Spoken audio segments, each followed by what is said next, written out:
ಇವತ್ತು ಅಭಿನವ ಭಾರ್ಗವ ಸಾಹಸ ಸಿಂಹ ಡಾಕ್ಟರ್ ವಿಷ್ಣುವರ್ಧನ್ ಅವರ 9ನೇ ವರ್ಷದ ಪುಣ್ಯಸ್ಮರಣೆ. ಅಭಿಮಾನಿಗಳಿಂದ ನಡೀತಾ ಇರುವಂತಹ ವಿಷ್ಣು ಪುಣ್ಯಸ್ಮರಣೆ ಕಾರ್ಯ ಇದು.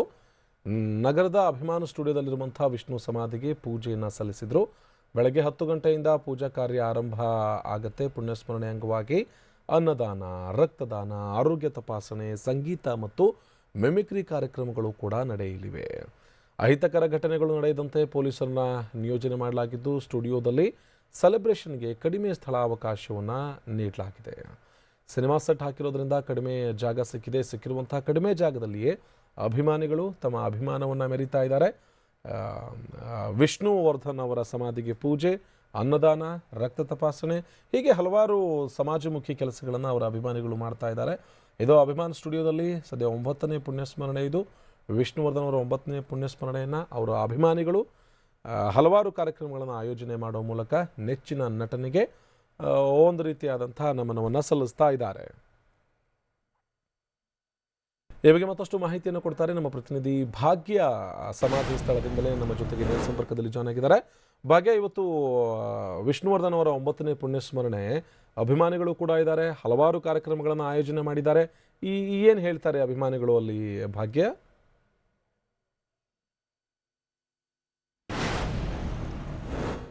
ವರ್ಷವೂ ಕೂಡ ಏನು ಅಂತ ಹೇಳಿದ್ರೆ ವಿಷ್ಣುವರ್ಧನ್ ಅವರ ಪುಣ್ಯತಿಥಿ ಕಾರ್ಯವನ್ನ ಅಭಿಮಾನಿಗಳು ಎಲ್ಲರೂ ಸೇರ್ಕೊಂಡು ಅಭಿಮಾನ್ ಸ್ಟುಡಿಯೋದಲ್ಲಿ ಒಂದು ಕಾರ್ಯವನ್ನ ನೆರವೇರಿಸ್ತಾ ಇರುವಂತಹದ್ದು. ಏನು ಅಂತ ಹೇಳಿದ್ರೆ ಈ ವರ್ಷ ವಿಷ್ಣುವರ್ಧನ್ ಅವರ ಸ್ಮಾರಕದ ವಿಚಾರವಾಗಿ ಒಂದಷ್ಟು ಡೆವಲಪ್ಮೆಂಟ್ಗಳಾದವು, ಸ್ಮಾರಕ ಆಗಬೇಕು ಅನ್ನೋ ನಿಟ್ಟಿನಲ್ಲಿ ಒಂದಷ್ಟು ಹೋರಾಟಗಳು ಕೂಡ ಆದವು, ಕುಟುಂಬದವರು ಕೂಡ ಒಂದಷ್ಟು ಮಾತನಾಡಿದ್ರು.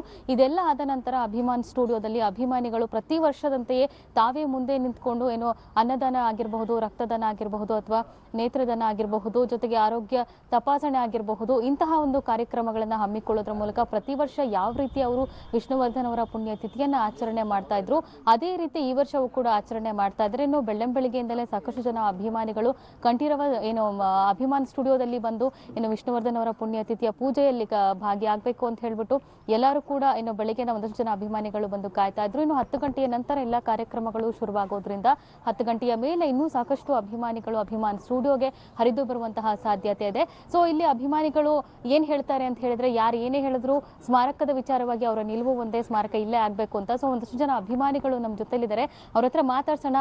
ಅವರು ಸ್ಮಾರಕದ ಬಗ್ಗೆ ಆಗಲಿ ಅಥವಾ ಪ್ರತಿ ವರ್ಷ ವಿಷ್ಣುವರ್ಧನ್ ಅವರ ಏನು ಪುಣ್ಯತಿಥಿ ಮತ್ತು ಹುಟ್ಟುಹಬ್ಬನ ಇಲ್ಲಿ ಆಚರಣೆ ಮಾಡೋದ್ರ ಬಗ್ಗೆ ಆಗಲಿ ಏನು ಹೇಳ್ತಾರೆ ಕಿರಣ. ಸರ್ ನಮಸ್ತೆ, ನಿಮ್ಮ ಹೆಸರು? ನಮ್ಮ ಹೆಸರು ನಾಗರಾಜ್ ಅಂತೇಳಿ ಮೇಡಮ್.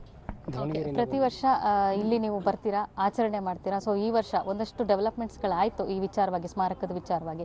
ಸೊ ಯಾವ ರೀತಿ ಕಾರ್ಯಕ್ರಮಗಳು, ಯಾಕಂತ ಹೇಳಿದ್ರೆ ಈ ಸಾರಿ ಕಡಿಮೆ ಜಾಗ ಕೂಡ ಇದೆ ಇಲ್ಲಿ ಸೆಲೆಬ್ರೇಷನ್ ಮಾಡೋದಕ್ಕೆ? ಮೇಡಮ್, ಜಾಗ ಕಡಿಮೆ ಇದ್ದರೂ ಅಭಿಮಾನಿಗಳ ಹೃದಯದಲ್ಲಿ ವಿಷ್ಣು ಸರ್ ಅಜರಾಮರವಾಗಿದ್ದಾರೆ. ಒಂದು ಚಿಕ್ಕ ಮನೆಯಲ್ಲಿ ದೊಡ್ಡ ಮನೆ ಅಂತಲೇ ನಾವು ಕಟ್ಕೊಂಡು ಇವತ್ತು ಏನೋ ವಿಷ್ಣು ಕುಟುಂಬವನ್ನು ನಾವು ಕಟ್ಕೊಂಡಿದ್ದೀವಿ. ಸ್ಮಾರಕದ ವಿಚಾರ ಅಂತ ಬಂದಾಗ ಭಾರತಿ ಅಮ್ಮನವರ ಆಸೆ ಅಂತ ಅವ್ರು ಮೈಸೂರಲ್ಲೇ ಮಾಡಲಿ, ಅಭಿಮಾನಿಗಳಿಗೆ ಯಾವುದೇ ತರಹದ ಬೇಸರ ಇಲ್ಲ. ಆದರೆ ಈ ಪುಣ್ಯ ಭೂಮಿನ ಇಲ್ಲೇ ಮಾಡಿಕೊಡಿ ಅಂತ ಸರ್ಕಾರವನ್ನು ನಾವು ಕೇಳ್ತಾ ಇದ್ದೀವಿ. ಇದು ನಮ್ಮ ನಿಲುವಾಗಿದೆ ಮೇಡಮ್. ಓಕೆ, ನೀವು ಎಲ್ಲಿಂದ ಬಂದಿದ್ದೀರಾ? ಪ್ರತಿ ವರ್ಷ ಬರ್ತೀರಾ ಇಲ್ಲಿ? ಮೇಡಮ್, ಇದೇ ವರ್ಷ ಮೊದಲೇ ವರ್ಷ ಬಂದಿರೋದು, ಚಾಮರಾಜನಗರದಿಂದ ಬಂದಿದ್ದೀವಿ. ನಾವು ಅಪ್ಪಟ ವಿಷ್ಣು ಅಭಿಮಾನಿ ನಾವು. ಆದರೆ ಇದು ನಮಗೆ ಈ ಪುಣ್ಯ ಭೂಮಿಲೇ ವಿಷ್ಣುವರ್ಧನ್ದು, ನಮ್ಮ ಸಾಸಿಮ ವಿಷ್ಣುವರ್ಧನ್ ಅವರ ಅಪ್ಪಾಜಿ ಅವ್ರದ್ದು ಇಲ್ಲೇ ಆಗಬೇಕು. ನಮ್ಮ ಅಮ್ಮ ಅವರು ಬೇಕಾದ್ರೆ ಮೈಸೂರಲ್ಲಿ ಮಾಡಿದ್ರು ಪರವಾಗಿಲ್ಲ, ಅಲ್ಲೂ ಅಂದ್ರೆ ಹೆಸರುವಾಸಿ ಬರಲಿ, ಅಣ್ಣವ್ರದ್ದು ಇಲ್ಲೂ ಇರಲಿ. ಇದೇ ನಮ್ಮ ಅಭಿಮಾನಿಗಳ ಆಸೆ, ಪ್ರತಿಯೊಬ್ಬರ ಆಸೆ ಅಭಿಮಾನಿಗಳದ್ದು ಇಲ್ಲೇ. ಯಾವುದೇ ಕಾರಣಕ್ಕಿಲ್ಲದೆ ಯಾವುದೇ ಚೇಂಜ್ ಮಾಡಬಾರ್ದು, ಯಾವುದೇ ಕಿಡಿಗಳ ಮಾತುಗಳಿಗೂ ಮಾತುಗಳಿಗೆ ಅವಕಾಶ ಕೊಡಬಾರ್ದು ಅನ್ನೋದೇ ನಮ್ಮ ಆಶೆ. ಓಕೆ, ಎಸ್ ಅನ್ನ ನಾವು ನೋಡಿದ್ವಲ್ಲ, ಅಭಿಮಾನಿಗಳ ಆಸೆ ಒಂದೇ, ಸ್ಮಾರಕ ಇಲ್ಲಿ ಆಗದೆ ಹೋದ್ರೂ ಕೂಡ ಪುಣ್ಯಭೂಮಿ ಇಲ್ಲಿ ಮಾಡಬೇಕು ಅನ್ನುವಂಥದ್ದು. ಅದೇ ನಿಟ್ಟಿನಲ್ಲಿ ಏನು ಅಂತ ಹೇಳಿದ್ರೆ ಇವತ್ತು ಕೂಡ ಸಾಕಷ್ಟು ತಯಾರಿಯನ್ನ ಮಾಡ್ಕೊಂಡಿದ್ದಾರೆ. ಬರುವಂತಹ ಅಭಿಮಾನಿಗಳು ಎಲ್ಲರೂ ಕೂಡ ಇವತ್ತಿನ ಏನು ಪೂಜೆ ಕಾರ್ಯಕ್ರಮದಲ್ಲಿ ಪಾಲ್ಗೊಳ್ಳಲಿದ್ದಾರೆ. ಎಲ್ಲರೂ ಕೂಡ ಬಂದು ಏನು ವಿಷ್ಣು ಸಮಾಧಿಯ ಒಂದು ದರ್ಶನವನ್ನ ಪಡ್ಕೊಂಡು ಪ್ರತಿ ವರ್ಷದಂತೆಯೇ ಒಂದು ದರ್ಶನವನ್ನ ಪಡ್ಕೊಂಡು ತೆರಳಲಿದ್ದಾರೆ. ಸೊ ಇನ್ನು ಸ್ಮಾರಕದ ವಿಚಾರವಾಗಿ ಏನು ಅನಿರುದ್ಧ ಅವರು 30ನೇ ತಾರೀಕು ಒಳಗಡೆ ಒಂದು ಇತ್ಯರ್ಥ ಆಗದೆ ಹೋದ್ರೆ ಒಂದು ನಾವೀಗ ಏನು ಒಂದು ಪ್ರತಿಭಟನೆ ಮಾಡಬೇಕಾಗುತ್ತೆ ಅಂತ ಹೇಳಿದ್ರು. ಬಟ್ ಕೋರ್ಟ್ನಲ್ಲಿ ವಿಚಾರ ಇರೋದ್ರಿಂದ 11ನೇ ತಾರೀಕು ಜನವರಿ 10ನೇ ತಾರೀಕು ಕೋರ್ಟ್ನಲ್ಲಿ ಹಿಯರಿಂಗ್ ಇದೆ. ಸೊ ಅದಾದ ನಂತರ ಕುಟುಂಬದವರು ಕೂಡ ಒಂದು ನಿರ್ಧಾರಕ್ಕೆ ಬರಲಿದ್ದಾರೆ ಅನ್ನೋದು. ಧನ್ಯವಾದ ಭಾಗ್ಯ.